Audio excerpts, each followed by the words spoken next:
La evolución es un proceso que explica el origen de la diversidad biológica.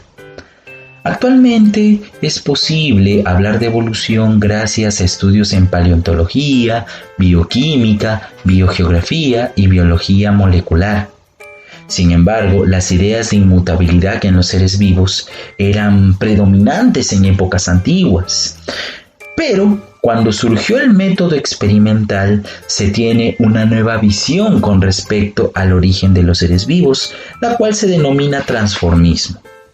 Todo esto gracias a los estudios realizados por los paleontólogos James Hutton, Charles Lyell y Georges Cuvier, cuyos estudios fueron tomados como antecedentes por Jean-Baptiste de Lamarck, el cual, en su hipótesis del uso y desuso de los órganos, habla de modificaciones en los seres vivos a lo largo del tiempo. Posteriormente, Charles Darwin propone que los seres vivos son el resultado de un proceso denominado selección natural. Todo esto y mucho más se hablará en el siguiente video, que Luchito Urupeque te trae a la biología te hará libre. Hablaremos sobre ideas lamarckianas y radiación adaptativa. Primero, ideas lamarckianas porque fueron planteadas por el señor Jean-Baptiste de Lamarck en su obra Filosofía Zoológica.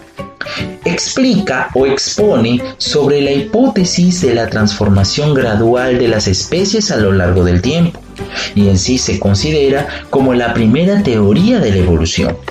Si resumimos las ideas de Lamarck, se habla en primer lugar sobre la tendencia a la naturalidad, es decir, que las especies evolucionan de las más sencillas a las más complejas.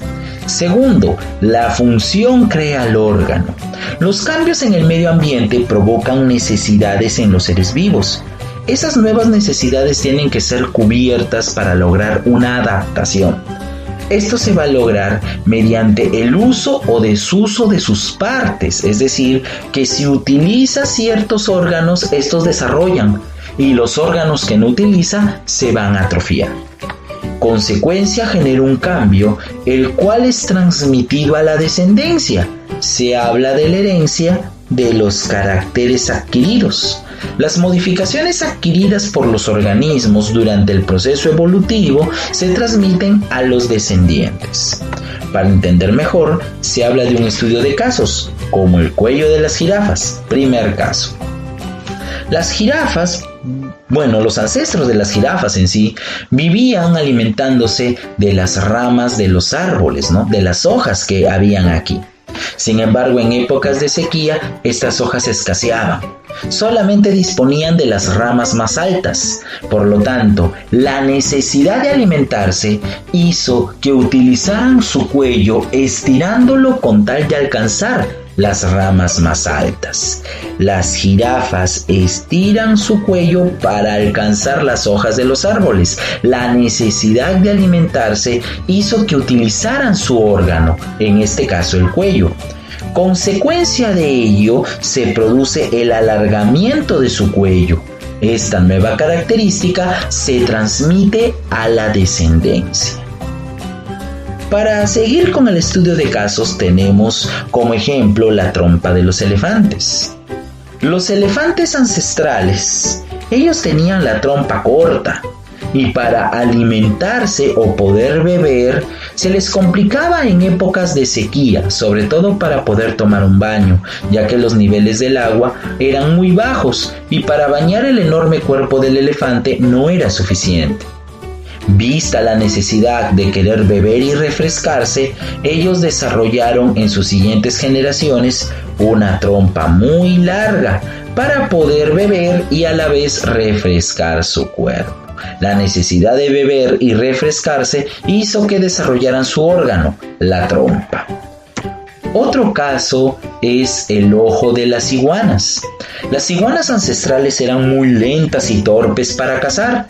Y qué curiosidad que al ser lentas se alimentaban de insectos que eran muy rápidos para huir. Movidos entonces por la necesidad de alimentarse, ellos en sus siguientes generaciones desarrollaron independencia en sus ojos. El ojo derecho es independiente del izquierdo y así lograron capturar más rápido su alimento. Profesor, cuando hablamos de las ideas de Lamarck, ¿qué aportes dejaron estas ideas? Primero, la relación mutua entre los organismos y su ambiente. Lamarck explicó de que el ambiente es un factor muy importante, ya que aquí se pueden inducir a modificaciones en los organismos. Esto es apoyado gracias a estudios en biología molecular, genética y distribución geográfica.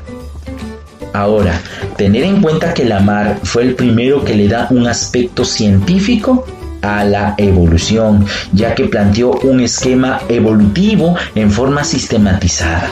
Por eso es considerado el iniciador del evolucionismo científico. Hablaremos a continuación de radiación adaptativa. ¿En qué consiste? En que las especies van a diversificarse a raíz de un ancestro. Muy bien. La diversificación evolutiva de muchas especies relacionadas a partir de una o de unas pocas especies ancestrales. ¿Cómo se logra esto?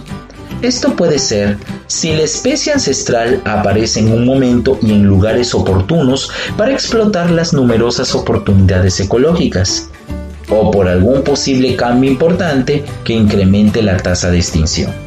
Por ejemplo, vamos a tomar el caso de los pinzones.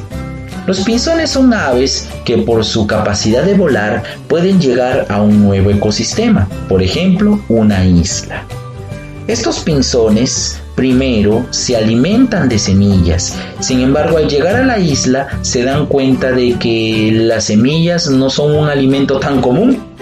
Entonces, producto de su adaptación, modifican sus picos a lo largo de sus generaciones y ahora tienen un pico especializado para alimentarse de hojas, otro pico para alimentarse de insectos, otro para sujetar herramientas, otro para alimentarse de larvas y otro para alimentarse de brotes o de frutos duros. Si te das cuenta, los picos se han modificado. ¿Y esto a qué se debe? Sucedió que cuando la especie ancestral llegó a la isla, ella vio numerosas oportunidades ecológicas para poder alimentarse, muchos nichos ecológicos que estaban vacíos. Por lo tanto, para cubrir esos nichos ecológicos, su pico tuvo que cambiar de forma y tuvo que modificarse. Este estudio de los pinzones fue el que realizó Darwin cuando llegó a las Islas Galápagos. Sin embargo, en la actualidad la genética apoya este estudio. Científicos norteamericanos y suecos han hallado el gen que explicaría la modificación del tamaño del pico. El gen fue llamado ALX1, el cual controla la forma del pico, pero también encontraron otro gen, el HMG2, el cual define el tamaño del pico. Esta transformación en sus genes fue muy útil en el pinzón terrestre para poder adaptarse a una grave sequía que ocurrió durante los años 2004 y 2005. ¿Qué quiere decir? Que estas modificaciones han sido recientes y que se han dado por algún cambio en el ambiente. Muy bien, ese cambio provocó que hubieran nuevas oportunidades ecológicas, provocó una radiación adaptativa. Otro caso es en los mamíferos. Mira, los mamíferos evolucionaron gracias a la extinción de los dinosaurios, un cambio fuerte en el ambiente. Esta extinción desencadenó la radiación adaptativa en los mamíferos. Como nos podemos dar cuenta, los mamíferos antes eran insectívoros ancestrales, ¿no? Pequeños insectívoros que se alimentaban por las noches. Sin embargo, producto de la extinción de los dinosaurios, ahora ellos vieron nuevas oportunidades ecológicas y a partir de este insectívoro surgieron otros mamíferos que pudieron colonizar tanto el ambiente terrestre así como el ambiente acuático, incluido el ambiente aéreo.